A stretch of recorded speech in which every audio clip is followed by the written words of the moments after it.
Hey there, it's Jonathan Nixon here. Just coming back to show you a few things with the Spider Steady rig that I improved since my last video. This week in particular I filmed the CIAA, a couple of parties events there during the weekend. I actually used my rig to do that with.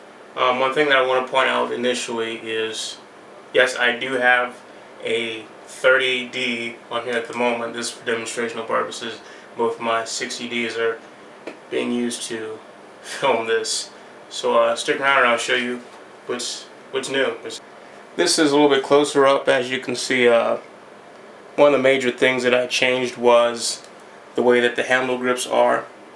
These right now are sticking both out at 180 degrees.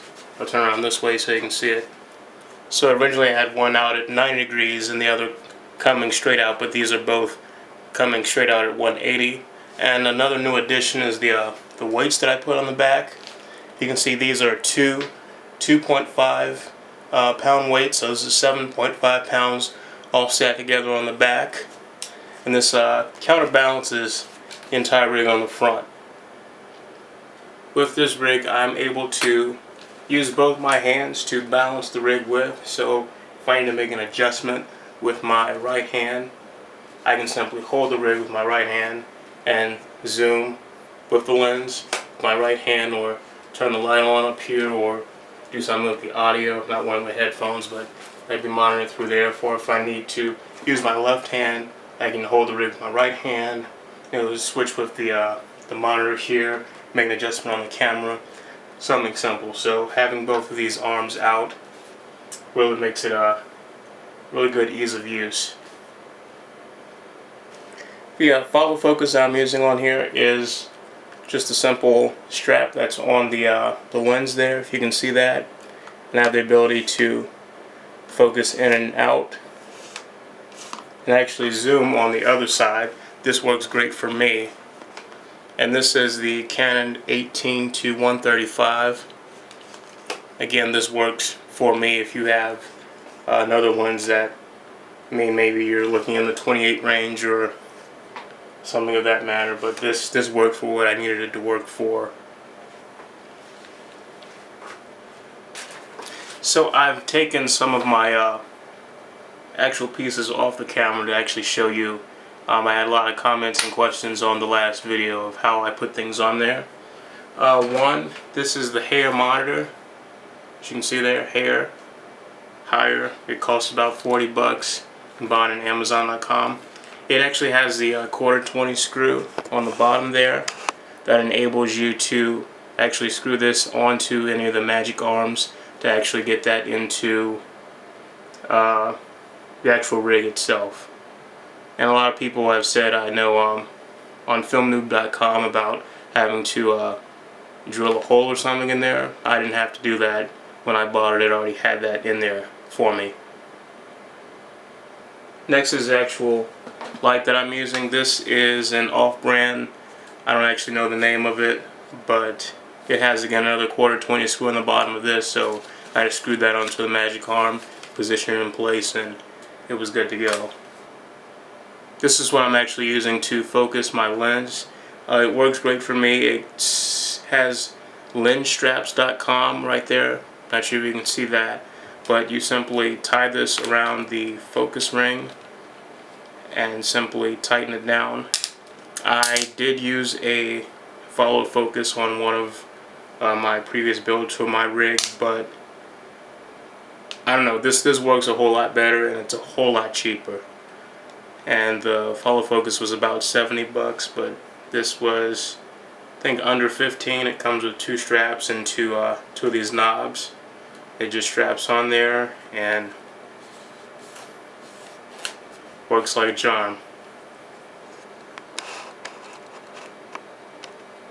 I'm using the Tascam. This is, I want to say, the DR05 maybe, and it has a mic in as well as line out or headphone out, and this can go either. I put a splitter on here, so I had one coming out of the headphone jack and the other going into my 60D. But one thing that I like to do is actually have both my 60D as well as this record audio, so I can go back and line it up later in Premiere Pro. This is the actual rig. I'll try to pull this apart at the same time that I'm talking and get you some better shots at this. Actually, probably I'll put some photos in there. But these are the two magic arms that I'm using. It's kind of loose, but one is on the left side and one is over here on the right side. If I can balance this, I'll show you that there are holes on the top of the actual holes on the side, as well as on the top of the actual rig, and I simply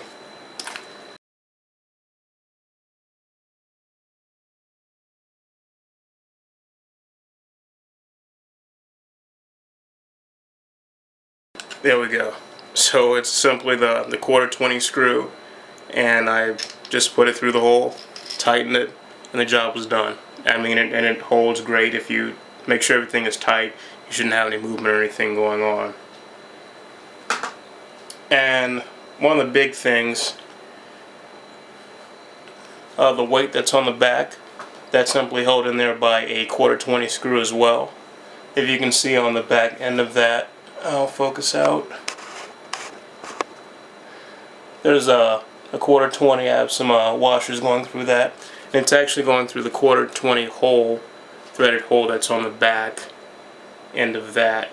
This is one of the bigger things that people have asked about, and it's how do I fix the actual the rails right here.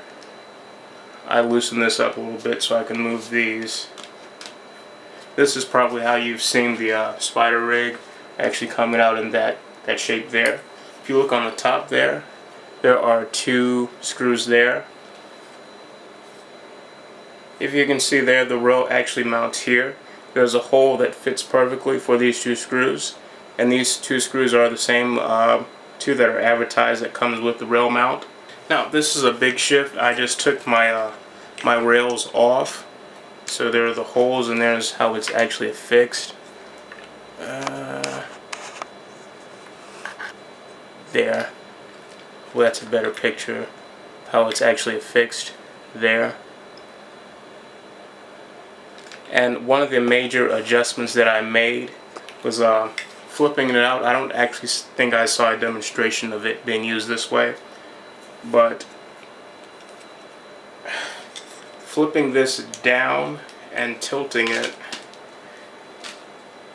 out that way, this is how it's usually seen in its advertisements when people have it like such. Loosen that. I will say there is a bar that I took off. There should be a bar coming out this way, actually going down, but I took that off. It was just unnecessary for me. So this is how it's usually advertised.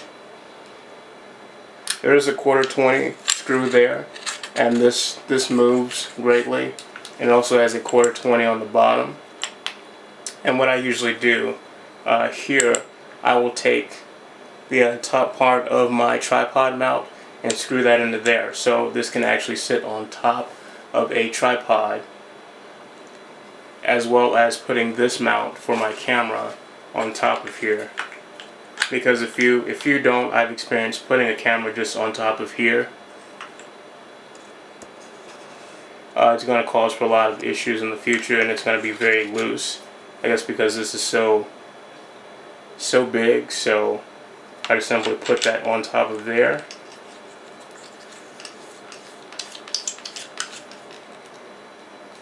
And the other mount I have for my camera, I just put that in there, and it simply locks into place. And I don't have to worry about that moving or going anywhere else.